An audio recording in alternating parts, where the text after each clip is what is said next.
Recording by Sargama Studio, Bodh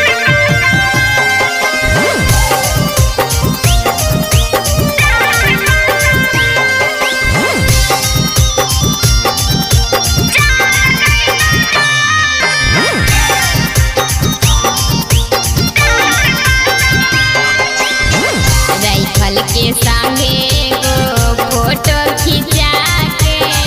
Facebook या WhatsApp पर DP लगा के राइफल के संगे फोटो खिंचा के फेसबुक या व्हाट्सएप पर डीपी लगा के कहाँ दिलवा के सान ही रे छगोली छाती में मारा चल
छोटे मोटे